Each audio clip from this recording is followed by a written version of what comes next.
আপনি কি কখনো ভেবেছেন আমাদের শরীর, আমাদের অস্তিত্ব, এই পৃথিবীতে আমাদের অবস্থান সবকিছু এত নিখুঁতভাবে কিভাবে গঠিত হয়েছে? আজকের আধুনিক বিজ্ঞান যতই অগ্রসর হোক না কেন, মানুষের জীবনযাত্রা ও সৃষ্টির এই বিস্ময়কর প্রক্রিয়ার সম্পূর্ণ রহস্য এখনও আমরা বুঝতে পারিনি। কিন্তু আশ্চর্যের বিষয় হলো, এই রহস্য কুরআন 1400 বছর আগে জানিয়েছে। এক নিরক্ষর নবী, এমন এক যুগে যখন মানুষ জানত না কোষ কি, রক্তের ভেতর কি আছে, গর্ভে শিশুর বিকাশ কেমন হয়। সেই যুগে এই বিস্ময়কর তথ্য জানানো হয়েছিল।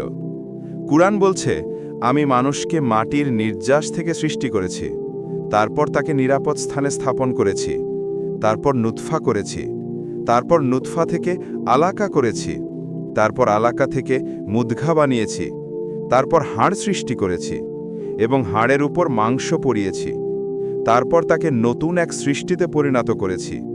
সূরা আল মুমিনুন আয়াত 12-14।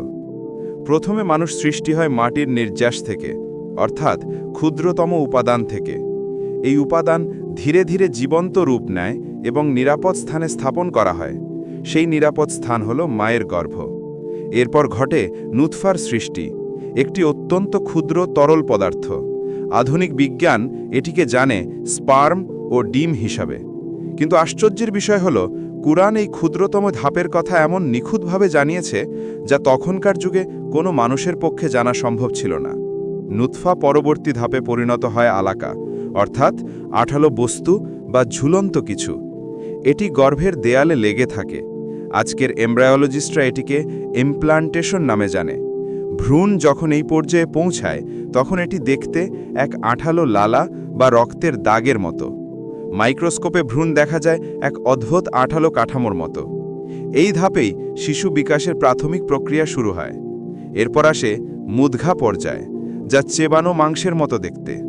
আশ্চর্যভাবে আজকের বিজ্ঞানীরা যখন ভ্রূণকে মাইক্রোস্কোপে দেখেন, তারা সত্যিই দেখতে পান চেবানো মাংসের মতো একটি ছোট্ট গঠন। মুদঘা থেকে হাড়ের বিকাশ শুরু হয় এবং হাড়ের উপর ধীরে ধীরে মাংস পরানো হয়। এক এক করে সমস্ত অঙ্গ গঠিত হয়, হাত, পা, চোখ, কান, নাক, সবই নিখুঁত। এই ধাপগুলো এত নিখুঁতভাবে বর্ণিত হয়েছে যা আজকের আধুনিক বিজ্ঞানও ধীরে ধীরে আবিষ্কার করছে। বিস্ময়কর বিষয় হলো, এই সমস্ত তথ্য যা 1400 বছর আগে কুরআনে এসেছে তা এমন নিখুঁত যা বিজ্ঞান এখনও বিস্মিত। ডক্টর কিথ মুর, একজন বিশ্বখ্যাত এমব্রায়োলজিস্ট, বলেছেন, কুরআনের আয়াতগুলো যখন ভ্রূণের বিকাশের সঙ্গে তুলনা করি, আমি বিস্মিত হই। 7ম শতকিতে কোনো মানুষের পক্ষে এমন তথ্য জানা সম্ভব ছিল না। শুধু তিনি নন, পৃথিবীর বহু অমুসলিম বিজ্ঞানীও স্বীকার করেছেন কুরআনের এই বর্ণনা মানুষের পক্ষে লেখা হতে পারে না। এটি সেই মহান স্রষ্টার বাণী, যিনি প্রতিটি জীবন, প্রতিটি সৃষ্টি, প্রতিটি নিয়মিত ধাপকে নিখুঁতভাবে নিয়ন্ত্রণ করছেন। আমাদের মানব জীবন, আমাদের অস্তিত্ব, প্রতিটি কোষ, প্রতিটি অঙ্গ, প্রতিটি বিকাশ, ধাপে ধাপে সবই এক মহান স্রষ্টার নির্দেশে চলছে। আমরা যেভাবে প্রতিটি ধাপ দেখতে পাচ্ছি, কুরআনে তা এত নিখুঁতভাবে বর্ণিত হয়েছে যা মানুষ কখনো স্বচক্ষে দেখার ক্ষমতা পায়নি। সৃষ্টির এই রহস্য কেবল বৈজ্ঞানিক বিস্ময় নয়, এটি ঈমানের শক্তিশালী প্রমাণ। যে কুরআন 1400 বছর আগে মানুষের রক্তের জমাট থেকে মানব সৃষ্টির কথা বলেছে, তা মানুষের লেখা হতে পারে না।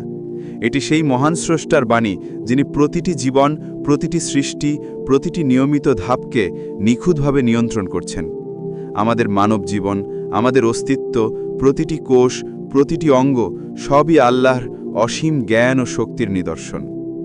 আজ যখন আমরা আধুনিক বিজ্ঞান দিয়ে ভ্রূণের বিকাশ ও পর্যবেক্ষণ করি, তখন আমরা শুধু বৈজ্ঞানিক তথ্যই পাই না, আমরা সেই মহান স্রষ্টার নিখুঁত পরিকল্পনার সাক্ষী হই। এই রহস্য আমাদের মনে করায়, জীবন, সৃষ্টির প্রতিটি ধাপ, আমাদের অস্তিত্ব সবই একটি মহান পরিকল্পনার অংশ। যে কুরআন 1400 বছর আগে এটি জানিয়েছে, তা মানুষের লেখা হতে পারে না। মানব সৃষ্টির এই রহস্য, এই নিখুঁত ধাপ, এই বিস্ময়কর মিল সবই আমাদের ঈমানকে আরও শক্তিশালী করে এবং এটি আমাদের মনে করায় যে জীবন আমরা পাই তা এক অসীম জ্ঞানের প্রতিফলন, এক মহান স্রষ্টার নিদর্শন, এবং আমরা প্রতিটি মুহূর্তে তার অনুগত্য ও কৃতজ্ঞতা প্রদর্শন করতে পারি।